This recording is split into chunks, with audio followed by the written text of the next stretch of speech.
Aggression fracture hospital Gondia में आपका स्वागत है। हमारे यहाँ सभी हड्डी जोड़ संबंधित आधुनिक इलाज किया जाता है। डॉक्टर संदीप चंद्र कुमार अग्रवाल यहाँ एक हड्डी रोग सलाहकार है। एड़ी के नीचे होने वाले दर्द को प्लांटर फसाइटिस कहते हैं। यह एड़ी दर्द का सबसे आम कारण है। एड़ी के पीछे का दर्द अकिलीज टेंडनाइटिस है।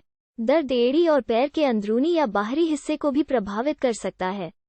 ज्यादातर मामलों में दर्द चोट के कारण नहीं होता है। सबसे पहले यह आमतौर पर हल्का होता है, लेकिन यह गंभीर और कभी कभी अक्षम हो सकता है। यह आमतौर पर उपचार के बिना गायब हो जाता है, लेकिन कभी कभी यह बना रह सकता है और पुराना हो सकता है। कारणों में प्लांटर फैस्काइटिस, कैल्केनियल स्पर, गठिया, संक्रमण, एक ऑटोइम्यून समस्या, आघात या एक तंत्रिका संबंधी समस्या शामिल है। आइए एड़ी के दर्द और प्लांटर फैस्काइटिस को जानें। एड़ी का दर्द क्या है? उत्तर है, एड़ी का दर्द पैरों की एक आम समस्या है। दर्द आमतौर पर एड़ी के नीचे या उसके ठीक पीछे होता है, जहां एचलिस टेंडन एड़ी की हड्डी से जुड़ता है। कभी कभी यह एड़ी के किनारे को प्रभावित कर सकता है। एड़ी दर्द के बारे में तथ्य क्या हैं? जवाब है, एड़ी का दर्द आमतौर पर या तो एड़ी के नीचे या उसके ठीक पीछे महसूस होता है। दर्द आमतौर पर धीरे धीरे शुरू होता है। प्रभावित क्षेत्र में कोई चोट नहीं लगती है। यह अक्सर एक फ्लैट जूता पहनने से शुरू होता है। ज्यादातर मामलों में दर्द पैर के नीचे, एड़ी के सामने की तरफ होता है। घर की देखभाल जैसे आराम, बर्फ, उचित फिटिंग के जूते और फुट सपोर्ट अक्सर एड़ी के दर्द को कम करने के लिए पर्याप्त होते हैं। एड़ी दर्द के कारण क्या हैं? जवाब है, कारण 1, प्लांटर फसाइटिस दर्द का एक सामान्य कारण है।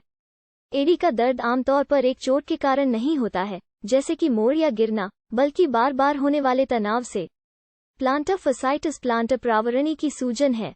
प्लांटर फासिशिया एक मजबूत बॉल स्ट्रिंग जैसा लिगामेंट है जो कैल्केनियम, एड़ी की हड्डी, से पैर की नोक तक चलता है।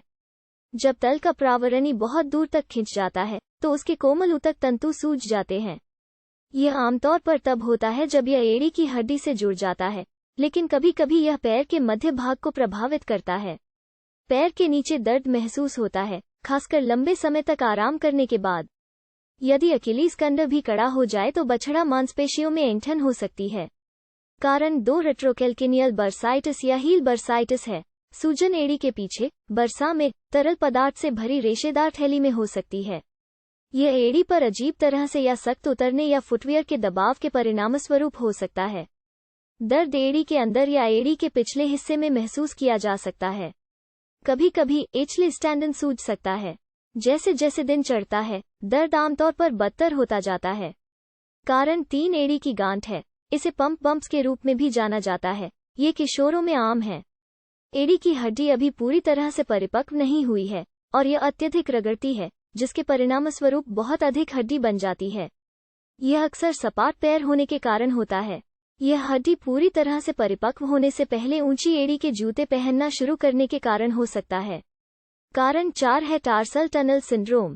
पैर के पिछले हिस्से में एक बड़ी नस दब जाती है या फंस जाती है। संपीड़ित। यह एक प्रकार का संपीड़न न्यूरोपैथी है जो टखने या पैर में हो सकता है।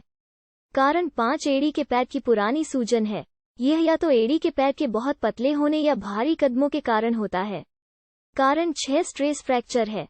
यह दोहराव वाले तनाव, जोरदार व्यायाम, खेल या भारी शारीरिक श्रम से जुड़ा है।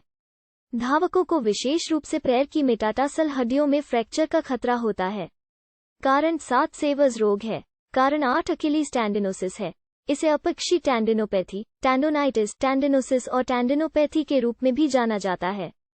यह एचलिस टेंडन के प्रगतिशील पतन से जुड़ी एक पुरानी स्थिति है। कभी कभी अकिलीज टेंडन कंडर के कई छोटे सूक्ष्म तय के कारण ठीक से काम नहीं करता है, जो ठीक से ठीक नहीं हो सकता है और खुद को ठीक नहीं कर सकता है। जैसे जैसे एचलिस टेंडन को सामना करने की तुलना में अधिक तनाव प्राप्त होता है, सूक्ष्म तय विकसित होते हैं। आखिरकार कंडा मोटा हो जाता है, कमजोर हो जाता है और दर्दनाक हो जाता है। एड़ी के दर्द के लिए उपचार के विकल्प क्या हैं? अधिकांश लोग महीनों के भीतर रूढ़िवादी उपचार से ठीक हो जाते हैं। उपचार के विकल्पों में शामिल हैं: 1, दवाएं, NSAIDs, दर्द और सूजन को कम कर सकती हैं। 2, कॉर्टिकोस्टेरॉइड इंजेक्शन काम कर सकते हैं यदि NSAIDs प्रभावी नहीं है, लेकिन इनका उपयोग सावधानी के साथ किया जाना चाहिए, क्योंकि लंबे समय तक उपयोग के प्रतिकूल प्रभाव हो सकते हैं।